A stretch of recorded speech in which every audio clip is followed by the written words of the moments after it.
Em nome do Pai, do Filho e do Espírito Santo. Amém. Jesus, Maria e José, Sagrada Família de Nazaré, rogai por nós. Segundo livro de Samuel. Naqueles dias, o Senhor mandou o profeta Natã a Davi. Ele foi ter com o rei e lhe disse-lhe: numa cidade havia 2 homens, um rico e outro pobre. O rico possuía ovelhas e bois em grande número. O pobre só possuía uma ovelha pequenina que tinha comprado e criado. Ela crescera em sua casa junto com seus filhos, comendo do seu pão, bebendo do mesmo copo, dormindo no seu regaço. Era para ele como uma filha. Veio um hóspede à casa do homem rico, e este não quis tomar uma das suas ovelhas ou um dos seus bois, para preparar um banquete e dar de comer ao hóspede que chegara.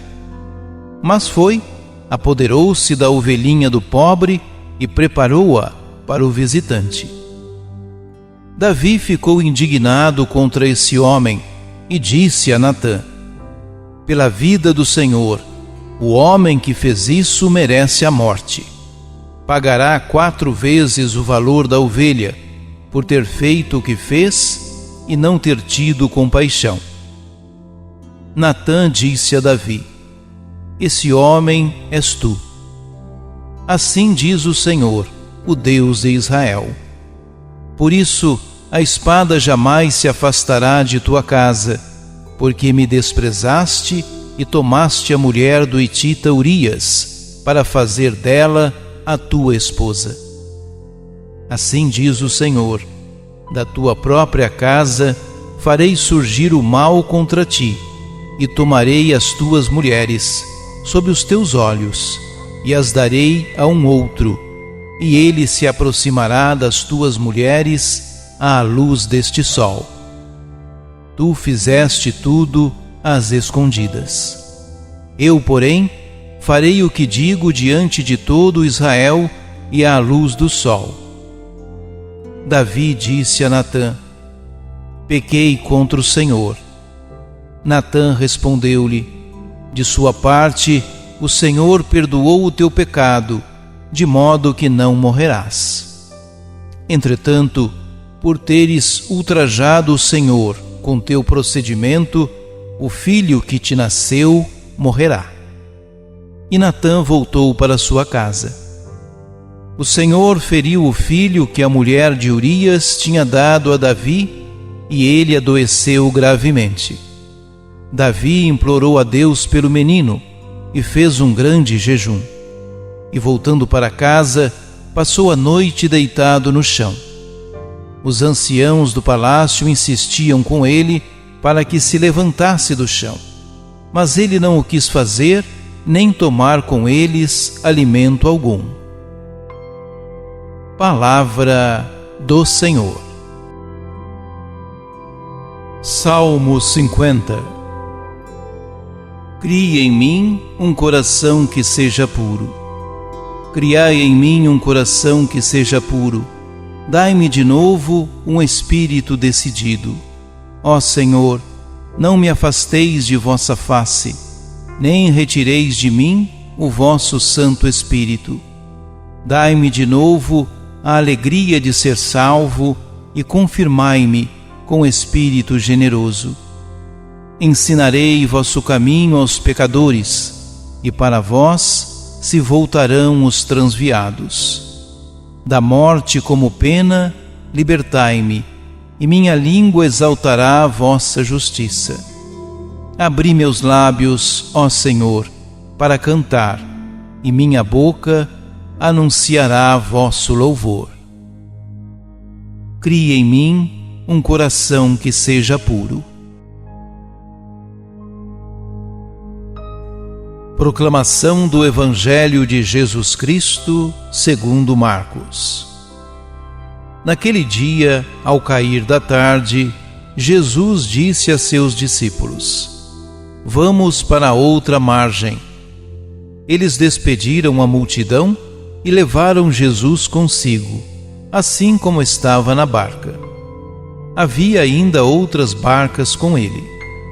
Começou a soprar uma ventania muito forte, e as ondas se lançavam dentro da barca, de modo que a barca já começava a se encher.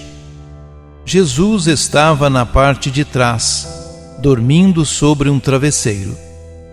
Os discípulos o acordaram e disseram: Mestre, estamos perecendo, e tu não te importas?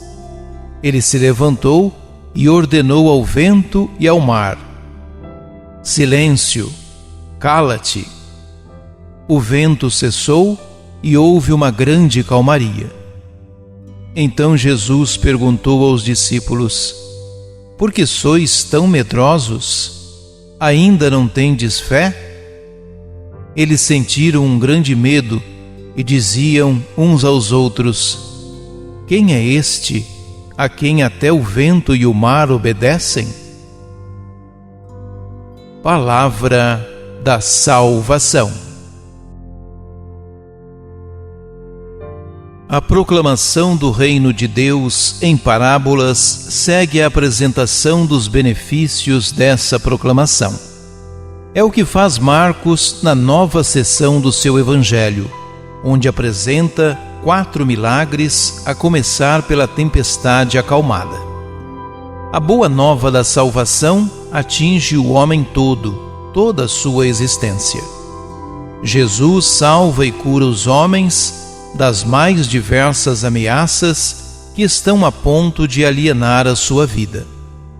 É interessante notar o contraste entre a serenidade de Jesus, que dorme, e a ansiedade dos discípulos, que lutam bravamente contra as ondas e o vento. Parecem inverter-se os papéis. Jesus confia nos marinheiros e estes, angustiados, não revelam confiança em Jesus. Não te importas que pereçamos? Quando Jesus finalmente intervém, calam-se o vento e o mar, e calam-se os aterrorizados marinheiros. Nem respondem às perguntas de Jesus: Por que sois tão medrosos? Ainda não tendes fé? O medo dos discípulos indica falta de fé. A intervenção de Jesus transforma-lhes o medo em temor de Deus. O poder manifestado por Jesus fê-los intuir a presença de Deus junto deles, e começam a dar-se conta da verdadeira identidade do seu Mestre. Oremos. Abre, Senhor, os meus olhos, para que veja a minha fragilidade, o meu orgulho, o meu pecado. Quantas vezes eu me sinto justo como Davi, prepotente e pecador. Quantas vezes eu me sinto vaidoso, porque navego numa barca onde tu estás presente, a Igreja, contra a qual não hão de prevalecer as portas do inferno, como se isso fosse uma garantia e uma graça que eu mereço. Ensina-me que o Evangelho é uma graça a partilhar e não um tesouro a guardar só para mim.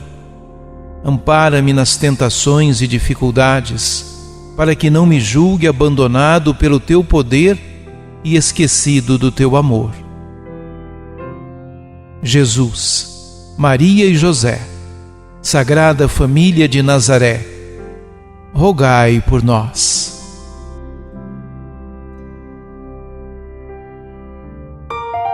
Ajude-nos a evangelizar. Se inscrevam em nosso canal, ativem o sininho, dê o joinha em nossos vídeos e compartilhem a palavra de Deus.